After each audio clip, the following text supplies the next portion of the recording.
All right, more blue text. Lot of blue text.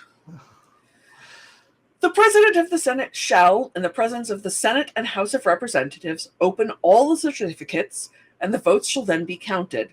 The person having the greatest number of votes shall be the President, if such a number be a majority of the whole number of electors appointed, and if there be more than one who have such a majority and have an equal number of votes, then the House of Representatives shall immediately choose CHUSE by ballot one of them for President, and if no person have a majority, then from the 5 highest on the list, the said House shall in like manner choose the President. But in choosing the President, the votes shall be taken by states, the representative from each state having 1 vote. A quorum for this purpose shall consist of a member or members from 2/3 of the states, and a majority of all the states shall be necessary to a choice. In every case, after the choice of the President, the person having the greatest number of votes of the electors shall be the Vice President. But if there should remain 2 or more who have equal votes, the Senate shall choose from them by ballot the Vice President. So this is why it's getting replaced. And that's a lot of text for one section. Yeah. And the important thing that got replaced here was the runner-up as Vice President. When the Constitution was written, there were not really political parties in the United States. What started the first real political parties in the United States was the battle to ratify the Constitution. The Federalists versus the Anti-Federalists. Federalists versus the Anti-Federalists. So from the writing of the document to the ratifying of the document, the political landscape completely changed. In a way that I honestly don't find enormously surprising given how people work.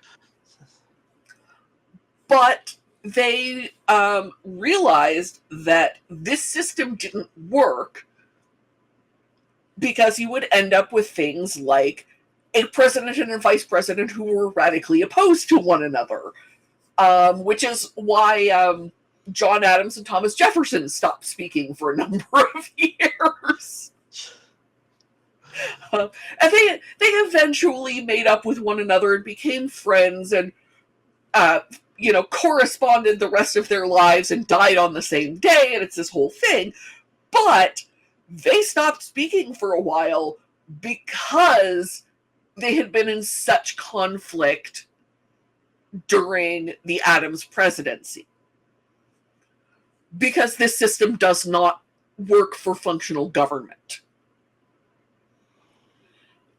There's a nice thought about, the runner-up gets to be vice president. It's the second place trophy, but it doesn't work. And also you'll note that they assume that there are more than 5 people who will have most of the vote. Yeah.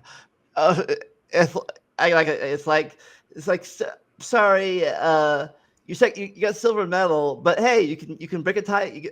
You can break a tie in the Senate. Yeah, good for you. Yeah.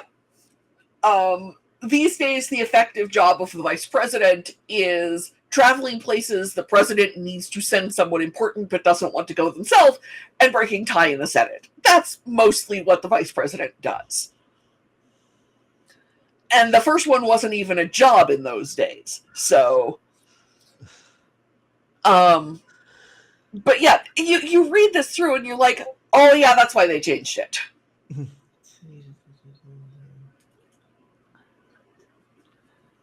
Okay, the thing they kept here was this if there's no majority, that the Senate chooses the vice president. Yeah, the actual process of how we choose the president is not enormously changed from the blue text. What they really did was clarify a lot of things and change how the vice president is elected. They wanted to make it less of a fight, and they wanted to make the vice president more functional as a part of the government. So instead of a fight representative, they're a ticket. They're a combo deal. Yeah. Starting with the 12th Amendment, you are voting for a ticket, a president and vice president pair. And that really clarified a lot of, it's interesting to think about how certain things in history would have changed if the 12th Amendment didn't exist. The 1860 election is the first one that springs to mind. But 1820 would have changed a lot of things. God, these days it would have been extraordinarily difficult or different. Even something as simple as picturing Jimmy Carter as Ronald Reagan's vice president. See, 1860. Or, Nixon instead of LBJ. It looks the same. Would Douglas or Breckinridge have been the vice president of 1860? I know the fourth one probably wouldn't have been, but obviously Lincoln won. It would have been Breckinridge of the Southern Democratic Party. I wonder if they would still have succeeded if their guy was the vice president. I mean, that's a question. It's. I'm looking at the electoral map from 1860, and there is this band across the country.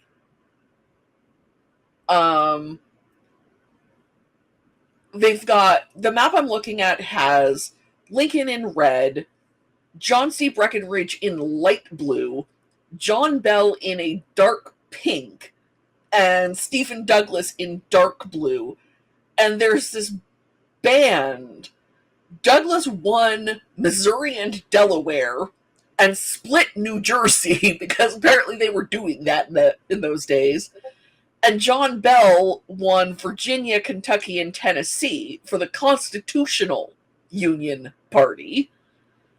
And then Breckinridge just swept the South and also got Maryland. So it's interesting to consider, if Breckinridge, who got less than half the popular vote that Lincoln did. Oh no, I'm looking at the wrong one. Breckinridge got a considerable chunk. He got about a third of the popular vote, and Lincoln got maybe 2/5. It's hard to tell. I'd have to math, and I don't want to. But Lincoln got well over half the electoral vote because the voting population was in the North plus California and Oregon. So things could have been very different in 1860. Yeah, that was the one. The first, at least the one where a split vote, the one party let the other party win. Yeah. Lincoln wasn't even on the ballot in most southern states. No, Douglas got more popular votes, but fewer electoral votes than Breckinridge. Another, depending, I guess that's a good or bad thing depending on who you ask. Yeah, no, I found a table which is much more handy than the pie charts. So Lincoln got 180 electoral votes and almost 1.9 million popular votes. Breckinridge got 72 electoral votes and about 850,000 popular votes because the 3/5 compromise meant that there were just that many fewer votes, but that many more electoral votes in the South. Douglas got 12 electoral votes, about 1.4 million popular votes, and John Bell, 39 electoral votes, and a little over 500,000 popular votes. So yeah, it's interesting to consider what would have happened and how things could have changed. But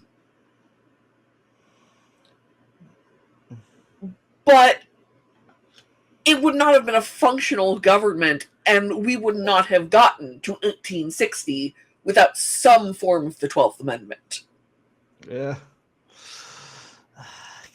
Because those would have been some interesting party years. Yes.